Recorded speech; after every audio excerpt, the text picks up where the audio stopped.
ahead and get started. I'm with the Arkansas Small Business and Technology Development Center here at the University of Arkansas. I see several of you that have joined us before and like to welcome you back, and any new folks that are joining us for one of Melissa's webinars, welcome. Um, we are, as I said, at the University of Arkansas, and we provide consulting services for aspiring entrepreneurs and small business owners, whether you're trying to start, grow, buy, or sell a business. Our consultants are here to help you.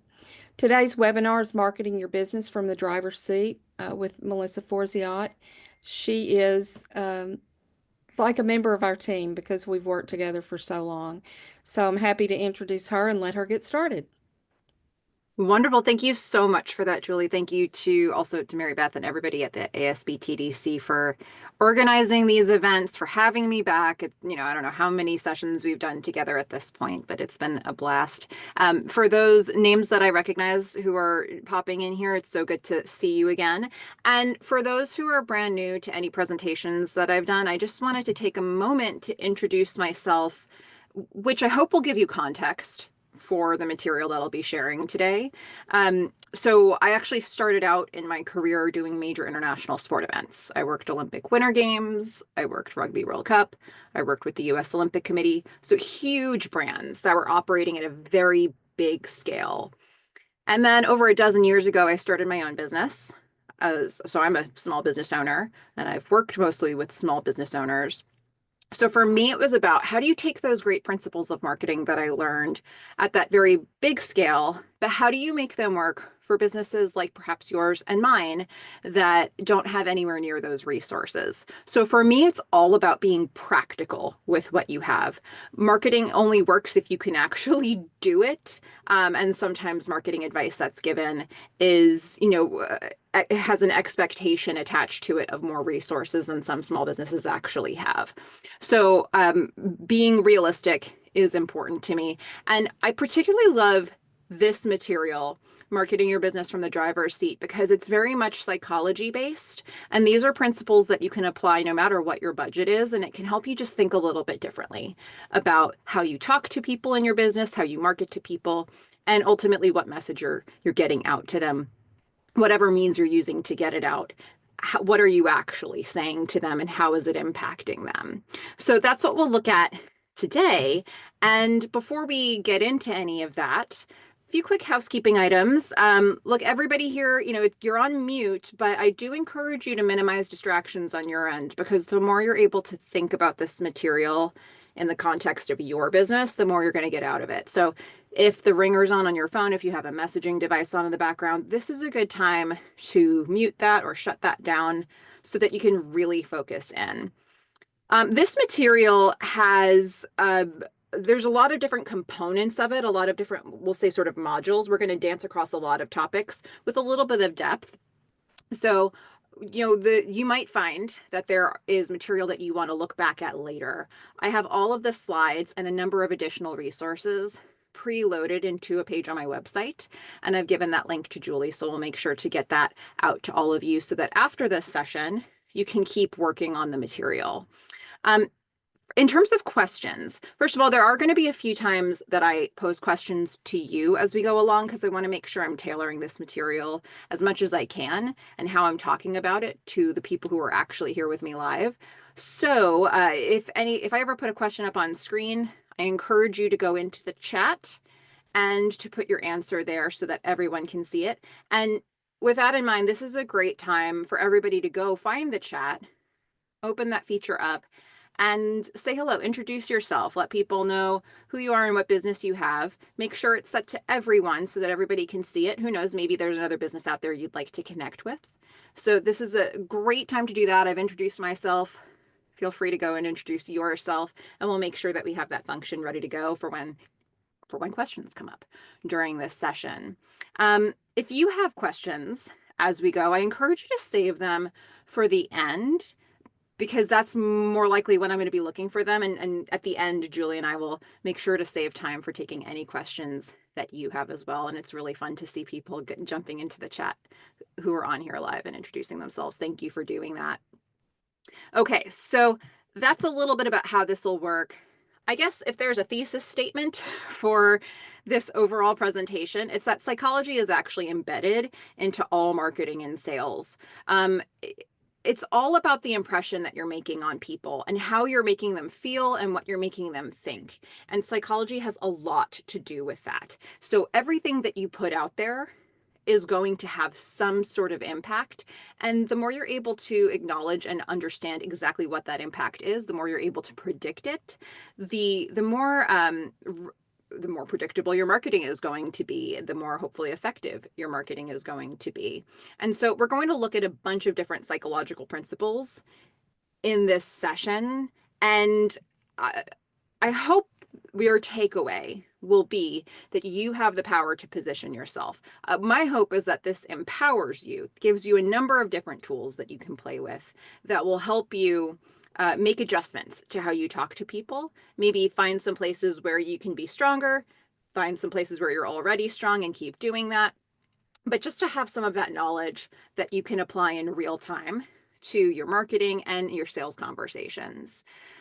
So here's the breakdown of what we'll look at today. And again, as a quick reminder on this, I'm going to cover a lot of different techniques in just a little bit of depth. My hope is that everybody listening takes at least one or two new things away that they can work on or start to use.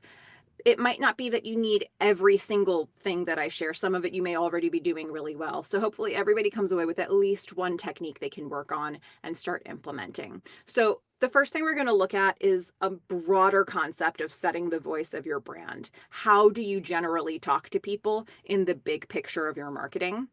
We're going to look at really understanding what that looks like. Then we're going to talk a bit about taking initiative with your message, looking at things like buyer motivation and how that impacts the person who's listening to your message. We're going to talk about using powerful language.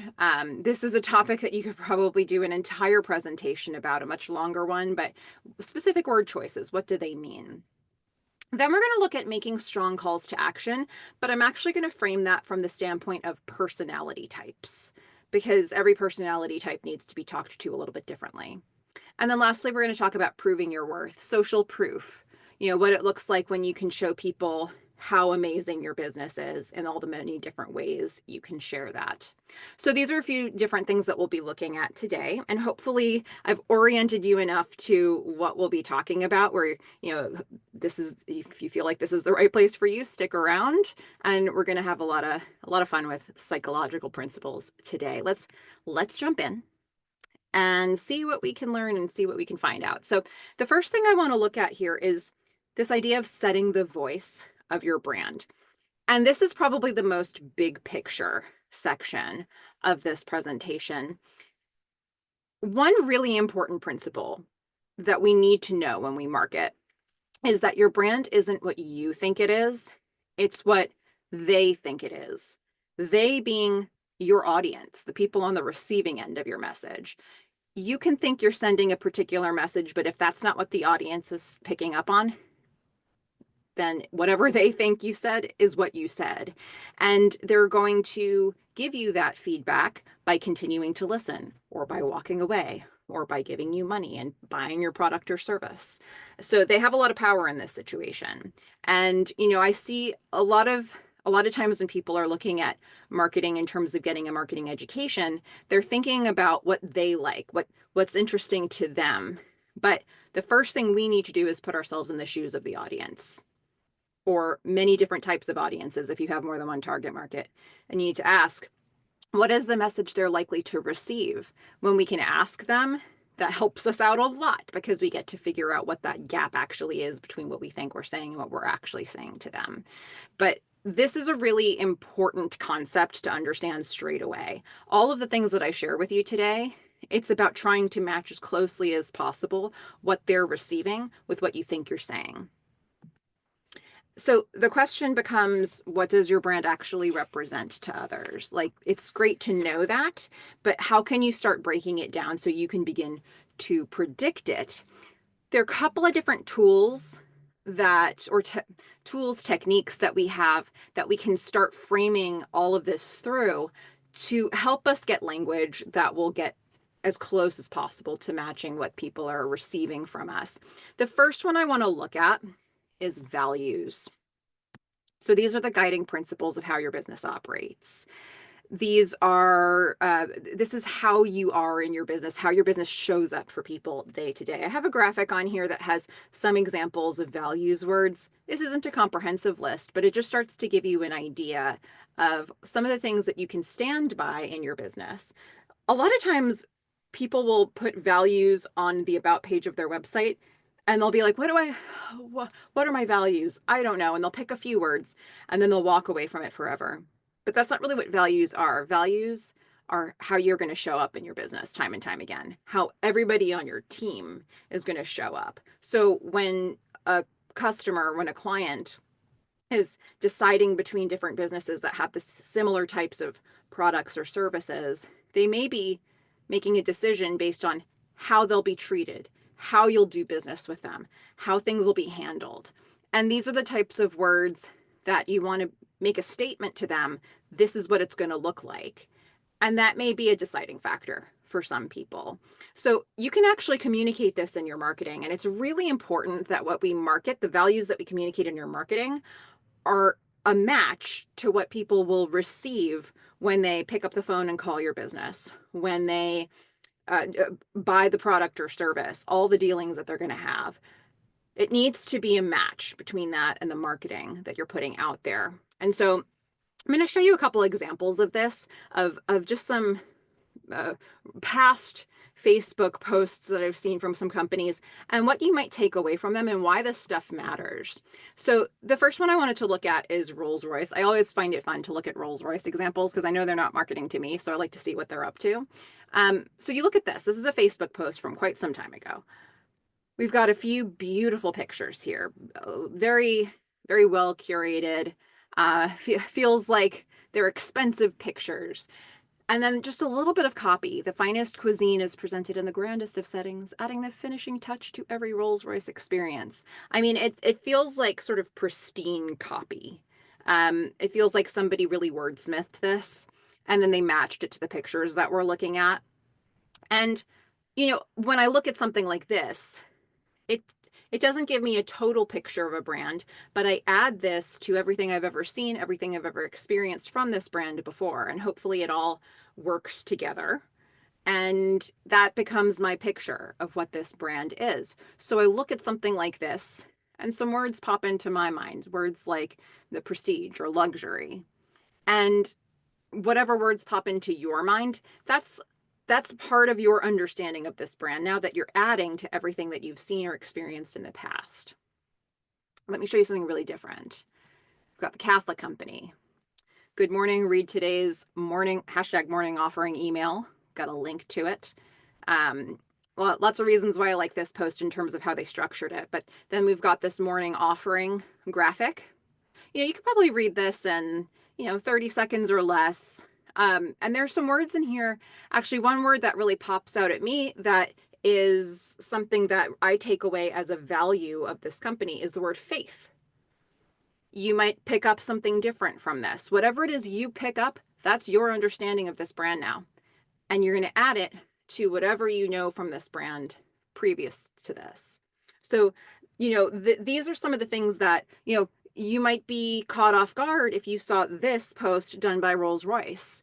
You might be caught off guard if you saw the Rolls-Royce post done by the Catholic Company. There's a reason why they're speaking the way that they are, and they're trying to stay consistent with values that they've had in the past. Now, another cousin of values, but I wanted to make sure to touch upon it here, is tone. And tone is a little different. It's how your voice sounds, and it could be the written voice, it could be, spoken. However it comes across, it's your style of communicating to the audience. And I've got a graphic here with a few examples of some tone words, but there's so many different tone words out there. Even some of these words, like humor, for example, there are a lot of different types of humor. And, the more you can take nuances of these words or combine some of these words together, the more interesting it gets for a business to be able to set a trend for itself or set a pace for itself with the audience. So the reason this is important is that your business probably has some competition. There might be other businesses out there that have a similar product, have a similar service. And one of the things that may make an audience decide they want to work with you or buy something from you instead is how you speak to them. So think about, like, if there's anybody out there, like, is there somebody that you speak to or that you get information from? It could be a friend or family member. It could be a newspaper columnist. It could be an author. It could be a late night talk show host. It could be anything. Think about somebody that you always go to for information or insights or thoughts. And now let's think about the fact that probably anybody could talk to you about the subject matters that that person discusses, but you're always going to go back to this one person because you like the way they talk about the thing they talk about. That's tone, and that's the power, that's the loyalty that it can create with an audience. And that's something that, as much as possible, we can harness for our businesses, and we would like to create that loyalty. So here's a couple examples on that one. So I'm looking at an example here from NASA from some time back. You look at something like this, you've got a very scientific looking picture, and then you've got this copy that's just straight up data and facts. Once launched on Monday, NASA's transiting exoplanet survey satellite tests will collect 27 gigabytes of data. I mean, it's very, there's a lot of ways to deliver facts. This is just the facts. There's no bells and whistles around it. If you're interested in the facts, if you're interested in the data, if you're interested in the science, then come to this page. And so you can start to expect this is how they're going to talk to their audience in different forms. Here's a very different example from that. I loved when Skittles used to do this stuff. So this is from obviously way back, Summer Bucket List 2017. Everything that's eat Skittles is checked off. The only thing that's still, in progress is teaching squirrels to talk. So the way that Skittles was writing posts at this time, I think it's safe to say I'm having a pretty successful summer. It sounds like somebody's diary entry. It sounds like you're getting to know a person through the Skittles page, but you're not getting to know a person through the Skittles page. You're getting to know a brand that is using first person as the way it's writing, but it's trying to draw you in through creating a personality that you start to build a relationship with whoever you think this person might be. That's a very specific way of communicating marketing, totally different from what NASA was doing. And yet, there's a reason why they're doing this here. So, values, tone, those are some examples of things that you can be leveraging in your marketing.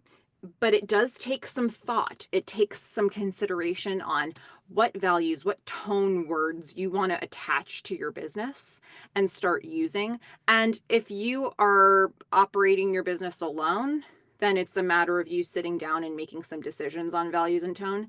If you've got a team, then it's important that everybody's on the same page with the values and tone of the company. If they're customer facing, if they're marketing, if they're talking with people on behalf of the business, if they're spokespeople, you want to have consistency here so that people start to know this is actually what it's going to be like to talk to the business that I'm talking to. So this is the most big picture concept that I wanted to share, but it's a really important place to start. And I wanted to take a moment here and pause and ask all of you a question. Let's do a quick self-assessment. For you, how clear would you say the tone and values of your brand are now? I'd love to see, for those who are on with me live, how much focus really do we need to put on this before we move to other things? How many of us feel like we've got a bit of a handle on this and you want to look at some other concepts on it? So feel free to jump into the chat. Let me know, how clear do you feel like you are on the tone and values of your brand right now? Have you given this thought? Do you have some words that you've come up with on this? Do you feel that there's consistency in this area? This is a great time to just do a quick check and see how you're doing here, if this is an area that you want to focus on more after this. And got Wayne jumping in here, working on it, but getting close to pinning it down. Okay, any time spent is time well spent in this area, so it's great that you've already been giving this some thought. That's probably having an impact already in how you market, and hopefully the clearer that you can get, the more time you can spend, the more you can be consistent with it long term. Melissa's saying she hadn't given much thought to it before, but sees what I mean with it. I think I've set a tone without realizing it. Sometimes we do. The more you can define it, though, again, it's about being consistent and able to communicate it. Sometimes it answers some questions for you later when you're trying to decide how to speak to people about a certain thing. You can go back to what you already knew because you had that definition of what you were trying to do before. Robin's saying need to spend some time on this. Uh, it sounds like we're a little bit all over the map, which is great because once again, I'm hoping everybody will find something in this presentation that will be something they can work on. Dave saying working on consistency. Beth saying just starting out. A lot of us are beginning with this. Cody saying 6 out of 10. Um, okay, so it's in the works, but we're getting some thoughts here. I know that a lot of people want to work on this more. Hopefully, whatever you're getting from just hearing this section of this, we'll be able to take that with us as we move into the next sections of this presentation. But I'd like you to keep values and tone in mind as we look at the next sections in case that helps crystallize for you some of the thoughts that you're having right now with this. At the end of the day, I will just say the power that you have in marketing and how you speak to people, it comes in all kinds of packages. And it's important to start by choosing the package. Being strong, being, vulnerable, all of these things, they can be attached to whatever tone or values you set. It's about leaning in harder to the thing you've already decided when you need to have more power with your message. So knowing the package is a great place to begin, and it may help make some of these other decisions a little bit easier. Let's look at taking initiative with your message. It's all well and good to have things you want to say, and then we need to actually say them, and we need to say them in a way that makes the buyer want to take initiative as well. So a couple big picture things to think about first. I like metaphors. So like this idea of you have to plant the seed if you want it to grow. A lot of times sometimes you'll see people that are, or maybe this could be you as well. Sometimes you see people who have a thing they want to say, but they're reluctant to say it for some reason. We're reluctant to market because we don't want to toot our own horn, or we don't want to come off salesy, or whatever the reason is. But at the end of the day, if you want people to take an action, they have to know the actions available to them and possible to take. So it all has to start with planting the seeds. If you have contacts who can help you, approach them. That's not the point of this section. I want to go beyond that. But if you have a thing that you want to say, don't just not approach people because you think it's weird, or you think it's uncomfortable, or you think, this is a personal contact, or this could be too salesy. It's about finding the right way to make the approach, not withholding from the approach. You never know who is actually interested in the seed that you're trying to plant here. Having said that, how you plant that seed may help it grow a bit more. And this is what I really want to focus on in this section here. So again, we're always trying to keep the audience in mind when we're marketing. And one of the things that may be a helpful framework for some of us, if you've never thought about it this way before, is what actually motivates somebody to take action? What is it that's going to make them go from hearing your message or reading your message to doing something about it? Let's look at something called buyer motivation. Now, before we even break this down, I will say sometimes it's about timing. Sometimes the circumstances of their life need to be ready to go, right for this moment, that this thing that you're putting in front of them. But let's say it is the right conditions. What is the thing that's going to make them understand, yep, you're talking to me? Well, we've got 7 different types of buyer motivations that often become the factor that makes somebody say yes. First, we've got something like comfort or pleasure. We've got profit or gain, preventing loss, having a sense of belonging to a community, cause affiliation, avoidance of pain, or avoidance of discomfort even. And then pride or prestige. So we've got those different categories. And if you're selling business to business, B2B, a lot of times they're really only looking at economic factors. So they might be looking at, are you going to help me have profit or gain? Are you going to help me prevent loss?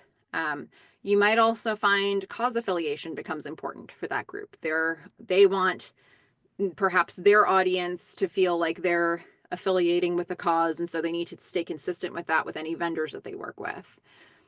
So those might be a few things that a B2B company or a B2B client is going to focus on. If you're selling business to consumer, it could really be any combination of these things.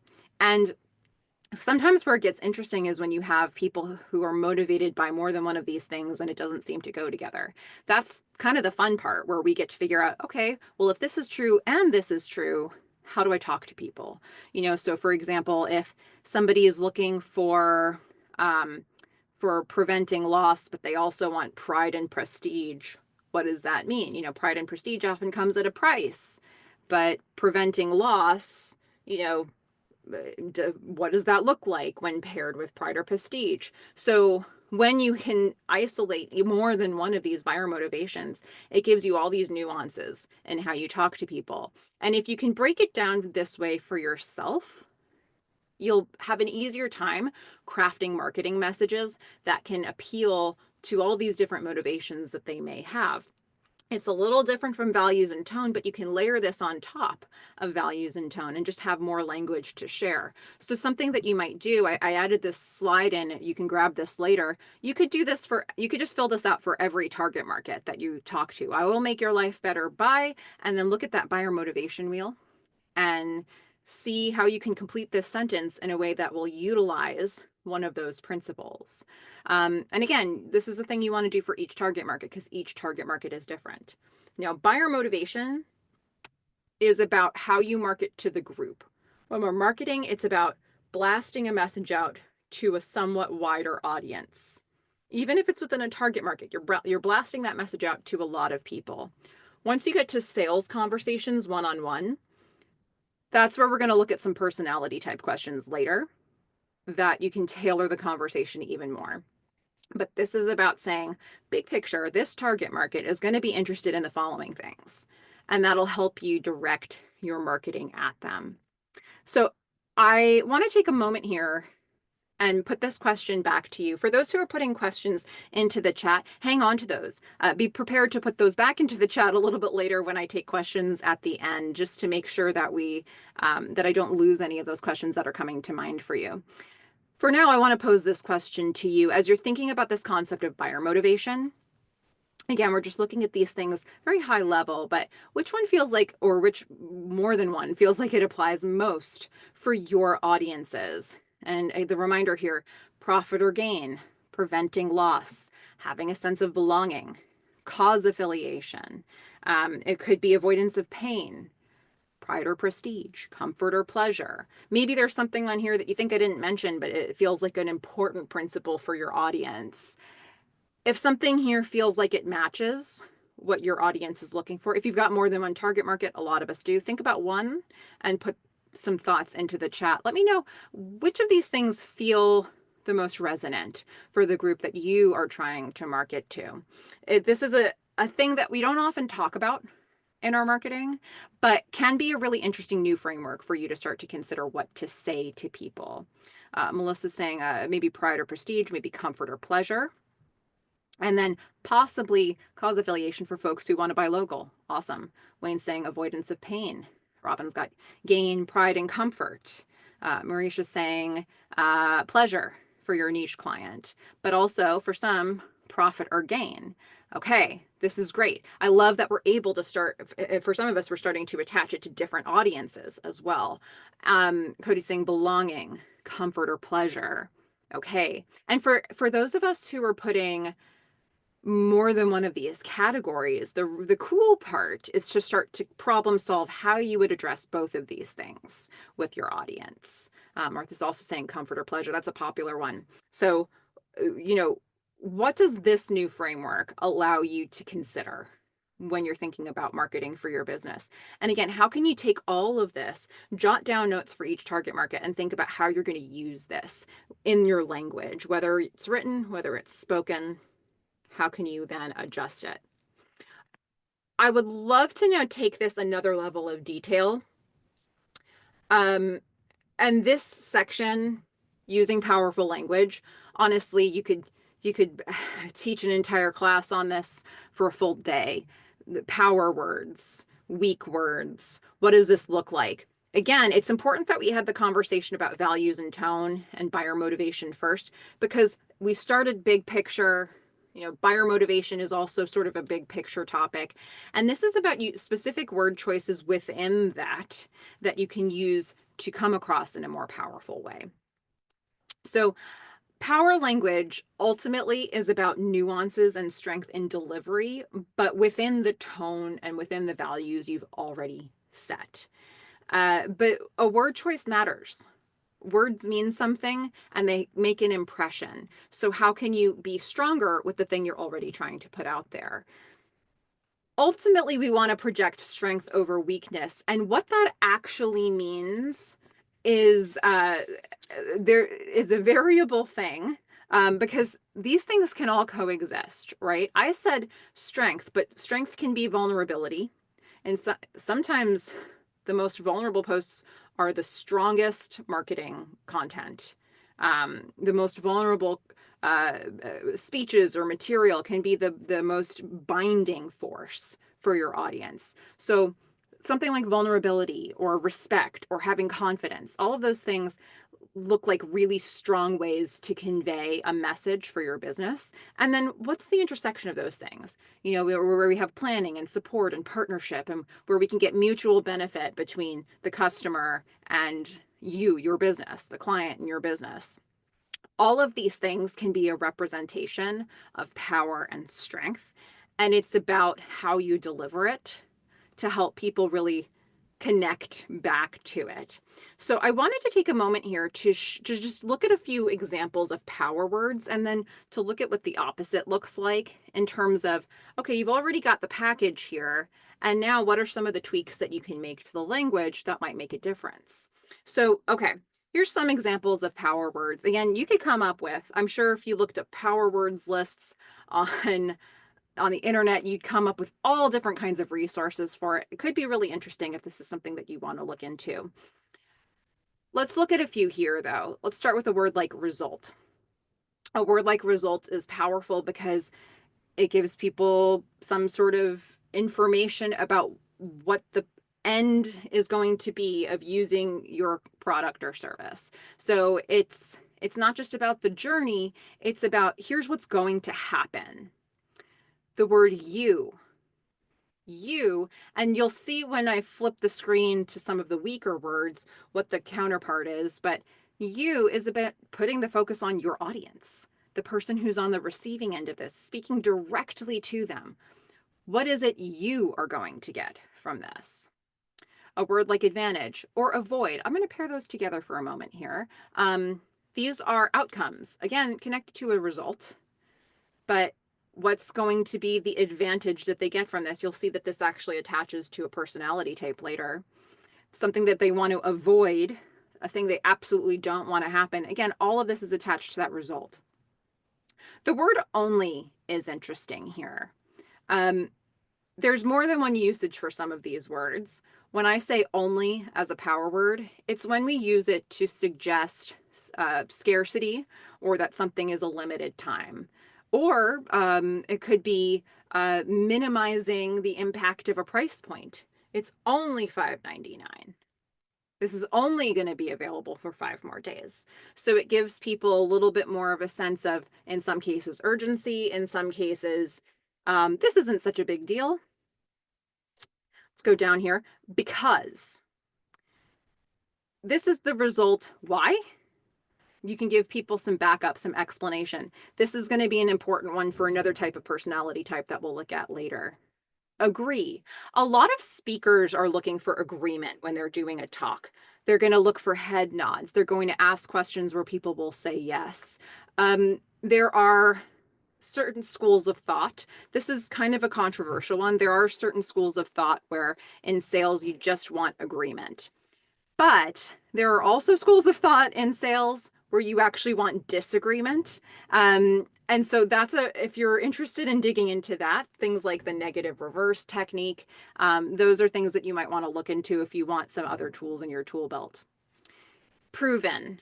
Again, this one kind of goes with the result. It kind of goes with the because. I'm not guessing if this will work for you. I know it will, and here's why. This is where you can give people data. This is where you can give people facts and stats. So if we're getting a logic behind why some of these things are power words, the point of them is that they're sparking imagination in a positive way in the direction of why it would be good to buy your product or service. They're encouraging trust with you as a seller, with your company. They might create scarcity. They emphasize value, the value of the product or service that you're trying to put out there. Ultimately, that's what power words are going to do. Now, let's take a look at some of those power words and flip them around and make them, what would it look like to have a weaker version of them? Instead of result, what if we said try? Let's try this. Well, what what's the result of that going to be? Like, how do I know if it's going to work or not? Is it worth my time? Is it worth my money? You can see it starts to raise questions for people. The word I instead of you. If I'm putting the focus on the audience, they understand what the value is going to be to them. But if I'm putting the focus on me, the seller, what is the audience going to get out of it? Sort of, almost. Is it or is it not going to help this person? That's going to be the question that comes to their mind from this. Just, little asterisk next to just here. Again, just is, if just is used like it's just $5.99, then it starts to function like the word only that we had before. But if you're using the word just to qualify yourself, I just wanted to reach out and say, this is one I have to police myself for all the time. I use just a lot, and I'm usually using it to explain my existence to people, and that's not helpful. So I can tell you this is one I have to watch out for. In my opinion, it's kind of like try. In your opinion, or is it a fact? What can I actually expect from this product or service? Help me. If you are desperately in need of help, then this is a last resort marketing word. It's not an all the time marketing word, right? Help me do this, help me do that. It puts your business in a weaker position. Like we're just about to close our doors unless you do the following thing. You don't want to stay in that place all the time. So help me is a last resort marketing word for urgent need, but not great for long term. Think again, like try, like in my opinion, is it really going to be this way, or is it just what you think it's going to be? What's actually going to happen for me as a customer or client in response to buying your product or service? So those are some examples of weak words. What trends can we see there? They deprioritize your listener. They might put the focus on you, the seller. They show uncertainty. They reduce value. We don't want to do things like that. Again, words can mean different things in different contexts, but consider the big picture here of these slides. Weak power words can and weak words can. And what can you do with that? What can you do to create trends in your marketing or your sales that will come across more powerful to the people who are on the receiving end? I want to put a nuance to this now, making strong calls to action. This isn't just about asking for the thing or putting it out there. This is about knowing how different people want to be talked to. This is where your power language is going to shine. The reality here is that within one target market, there are many different personality types, and actually, they all want to be talked to a little bit differently. And so, this is actually my favorite section of this presentation. This is my favorite thing to think about. It's something I still actively consider and learn from and study when I talk to people in life, possible clients. There are different frameworks for this in different industries. But when it comes to sales, when it comes to talking with somebody one-on-one, different personality types are convinced by different types of language. And we're going to look at 4 buyer personas or social styles that we can group these into. Again, when I put this next slide up that has these social styles, you may find that there are other models of this in other industries, like romantic relationships. Maybe you've seen something like this where the breakdowns are kind of similar but might have different names to them. This is how we break it down for sales. So let's look at these four different types. First of all, we've got the analytical buyer. The analytical buyer is somebody who wants information. They want data, they want facts, they want control over the process. Give them information, and probably you then need to give them time with the information because they have a process that they need to go through in sorting through it. Sometimes they go through that process very quickly. Sometimes they need more time. But nudging and pushing them could actually drive them away. So this type needs a very specific way of being talked to and getting information delivered to them. I'm going to go bottom right as the opposite for this, and that's the expressive. The expressive is more of an emotionally driven buyer. So they're going to be looking, they might make impulsive decisions. They're going to be looking big picture. They're going to be thinking creatively. This is the one where you might want to tap into emotions and how they may be feeling. If you do that with an analytical, you might drive them away. If you give facts to an expressive, you might drive them away. So this starts to show you some of the things that are going to be strengths in your marketing for these and your sales for these groups, and some of the things that might not work as well. Let's go up. Let's look at the driver. The driver is competitive. They want results, but the most important thing is they want to win. They want to win against their competitors. They want to win against themselves yesterday. They might want to win against you. So be ready. They will possibly make a quick decision. They're probably going to be very dominant in the conversation. Um, this is really the opposite of what we've got on the bottom left, the amiable. They want to make friends. Very different from the driver, right? They would be happy to make a friend in the person who's selling to them. They want a cooperative environment in this sales conversation. They want something that's conflict. They're conflict averse. They don't want conflict here. They just it's like they're looking for the warm hug at the end of the sale. So when you look at these four different types, the way that I described them is extreme, but the truth is that all of us probably have one of these that we're more dominant in, and it's probably how we're used to talking with people. It's probably how we're already marketing to them, and it might be what the type of people that we're attracting to us as a result. So the question then becomes, do you want more of a certain type or not? And how can you infuse that into marketing? If you know you want to reach all four of these types, how can you frame things with different types of language in different ways that you communicate with them to grab the different personality types? Or how can you lean all the way into one or two of these? So these are questions that you get to ask yourself. This is something I think about, like, do I actually want more of this type of social style? If so, maybe I don't even, if I see the conversation is heading in this direction, maybe I say, this isn't for me. Or maybe I say, I would love to work with you. Um, or maybe you are looking for a balance of all of it. This is where you get to have some control in your marketing and your sales. And you get to decide who is actually the right customer for you. And it's not just based on target market. It's based on what's it going to look like when we have a working relationship with each other. So this is something that you could spend so much time digging into. But the first question that I did want to ask you about this, just to get the ball rolling, is which social style are you? Analytical, driver, amiable, expressive? Feel free to put your thought in the chat. Most of us have one of these that's dominant. We might have something that's like it's mixed in a little bit. We've got some drivers jumping in here straight away. I love it. So good.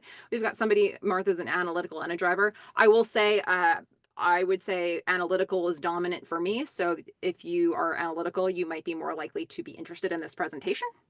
If you are expressive, I don't know if you would be as happy with my presentation today, but guess what? Nobody's claiming they're inexpressive here so far, I think, which is interesting, right? How was this webinar marketed that it attracted analytical and driver types. We've got Dea saying maybe amiable, but also could be analytical. Um, so, okay, Cody isn't expressive. I'm so glad you're enjoying this presentation anyway. I'm sorry, I wish I had more emotional stuff to share with you. But this is, the psychological angle might be inherently of interest to you as a result. Um, so this is uh, just a paradigm you can use to understand a little bit more about how you're communicating, who you're attracting, and who you want. That's where the really cool part is here. You don't have to work with everybody if you don't want to, especially when you get to a place in your business where you can say no to a client or a customer that you think is going to be a nuisance for you later on, or ones that you know you're going to love working with. This is a way you can start steering in that direction. So I could talk about this part all day. I want to move on to one more section here, but I think just the fact that you're able to start labeling what it feels like you are. Again, most people aren't 100% of any one thing, but think about people you know who are and use that as your model. How would this person talk to me? And it might help you figure out how you want to handle sales conversations. Ultimately, adaptability is part of your strength. The more knowledge you have in this area, the more you can start using language that if you do want to close a client or close a deal or close a customer, this will start to give you some of those tools just by being able to say, oh, I very quickly know you're a driver. Maybe that helps you start to use some language like, don't miss out on this. Like, don't want to have that fear of missing out. Got to make sure your competitors may have this. You want to have it too. You can start throwing in language that you know will be of interest to that group if you've labeled them already. So this is an area you might want to dig into more, but let's look at one more section, proving your worth. And again, the way I've been presenting this, we started really big picture and we've just been layering more details on top. So let's look at this idea of social proof. Please don't hide from your leverage. It sounds obvious, but a lot of people do. The number of times I've heard people say, I don't want to toot my own horn when I talk about marketing with them. It's not about tooting your own horn. It's about making somebody understand that spending time thinking about your business or buying something from your business is worth their time. We kind of have to prove ourselves to people most of the time. They have options and they're going to be comparing options in a lot of cases. They're going to be looking for proof. So if we don't give it to them because we're being reluctant, we're not giving them something they actually need to make their best decision. So this comes to the idea of what does social proof actually look like? It's basically, have other people vetted your business? It's not just me saying, I'm a great marketer. It's how do you know? How, in what ways can you know that for sure? Let's look at some examples. And some of these things may be true of your business today. Start there and see which more things you can add, which other feathers in your cap you can add along the way. So it might be things like, can you ever mention the number of employees on your team? Maybe you've got a big team. Maybe that is a suggestion of how strong your business is. Or maybe number of years in business. Maybe you're doing this all by yourself, but you've been in business for a long time. That's something. Number of clients that you have. Maybe you have a high volume of clients, and that just by itself proves to people that a lot of people are interested to work with you. Or I'm going to skip over one here for a second. Number of projects. Maybe you have actually a very small number of clients, but they keep coming back to you for repeat work. That's something that you can talk about. Okay, we'll go back to the one I skipped. Followers, visitors, engagement stats. Some types of marketing show you that automatically. And if so, it's a little bit of a dangerous game because then you've got to have something good to show. When you get to control that information and when and where you put that out, that can be handy. But if something's already public, you've got to lean into how can I make this look as good as possible. Awards, type of awards or number of awards. Have you won anything? Have you been recognized? Maybe you've done a speaking engagement somewhere, or maybe you've had content published somewhere. Again, like awards, this is about saying a third party recognized me and wanted to hear from me on this subject matter. Charities you support. I'm going to put this sort of in a bucket next to community partners because you're sort of affiliating with this other brand, right? This whatever you think about this charity or this community partner, I want to just infuse a little bit of your impression of that into my brand as well because I work with them. Charities also has an added nuance there of, well, my business is doing well enough that I can afford to support this other group. So there's a couple different ways that that plays in. And then, of course, the most obvious one would be testimonials and referrals. You know, when you ask people, tell people what you think about working with my business, that's perhaps a more direct example of social proof. But really, all of these things are examples. And you might find that there are some other things that I didn't even have on this list that you can say about your business. Say those things. And it doesn't even have to be um, something where you're coming across as arrogant or cocky. It could be, you could put it in the framework of thank you to my community for helping me get to this place. It could be a thank you message. It could be a I'm so humbled message. I've been working on this for years. There's lots of ways to communicate this stuff. And it's about making sure that you're dropping in little details like this along the way because it adds up and it's important for your audience. This is part of the service that you provide, letting them know that your service is good. So I want to make sure that we save enough time for questions here. So these are the topics that we addressed today. This is a great time to put some questions into the chat. But some things that we looked at, setting the voice of your brand, the tone, the values, taking initiative with your message. We looked at the buyer motivation piece of this, using powerful language, power words, weak words, making strong calls to action. And specifically, we looked at this through the personality types. And then, of course, proving your worth and the social proof element. So again, this is an excellent time to put some questions in related to any of these topics, maybe things that I missed along the way. If you had a question in there before, this is a great time to put it back into the chat so that we can find it more easily. And while you're doing that, just so you know, there's another session coming up on February 19th from 12 to 1:30 p.m. Central. That one's an hour and a half. We're going to talk about how to create a profitable marketing strategy. That one's strategic in nature.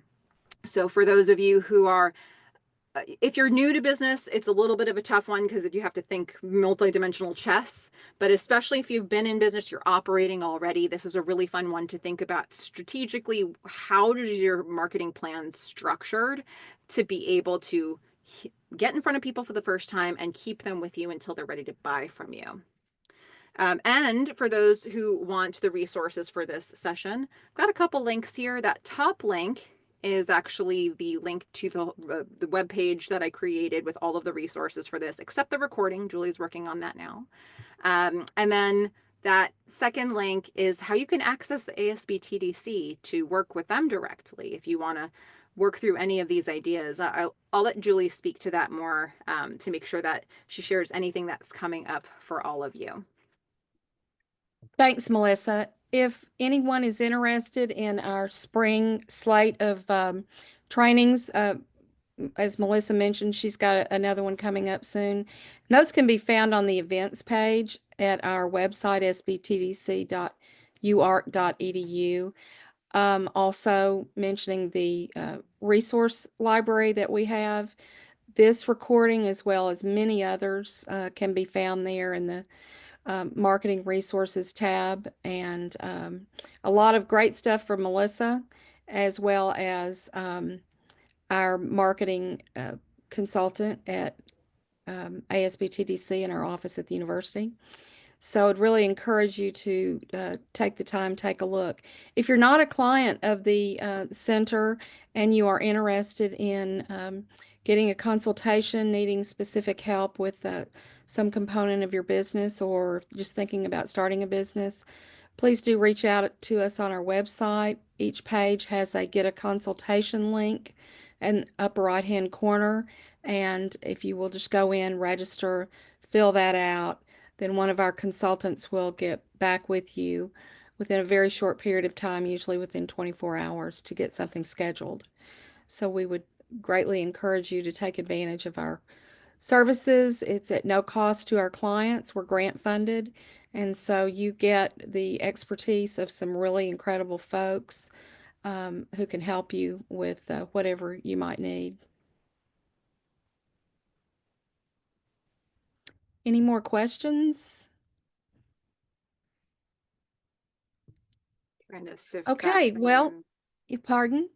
Trying to sift back through. I feel like I saw a couple questions earlier. Early on. Yeah, I'm seeing, let's see, I'm seeing one from Tim. Can AI be of any assistance with these concepts? You know, and how do you solve problems versus selling solutions? Um, this is a really interesting question, actually. I really haven't used AI much myself, to be honest, in terms of the marketing and sales that I've done. And I'd be curious if anybody here has found resources that help with this. I know that part of what AI is meant to be doing now is to start tailoring voice and being able to adapt tone. How reliably it does that might be different depending on different tools. But I do think that there does need to be a human element. You need to understand what it is you're trying to communicate, because if AI generates something for you, you need to know whether or not that works and whether or not it matches what you were trying to accomplish. So I think it still helps to have made some decisions. And then if you want support in drafting things, then see if what's being drafted for you lines up with what you're looking to create. But AI is such a hot topic. It's going to be a hot topic for a while. There's so many different platforms out there that people are starting to use. And if you can find something that feels like it's doing what you need it to, great. But you do need to know first what it is you're looking to do before you can know if what AI is generating is correct. Um, so yeah. And we've got some people who are agreeing with that. A few people are putting some recommendations in for looks like what they're using. So I encourage you all to look for those resources and vet them and see if it works. Some good suggestions. Yeah, thank you for that question. That was great. Okay, and don't forget to check your email. I will also be sending out a link to Melissa's supplemental materials. Highly encourage you to take a close look at that, and then hopefully we will see you again at our next presentation in February. Take care, everyone. Thank you so much. Thanks everyone for participating. We'll see you next time.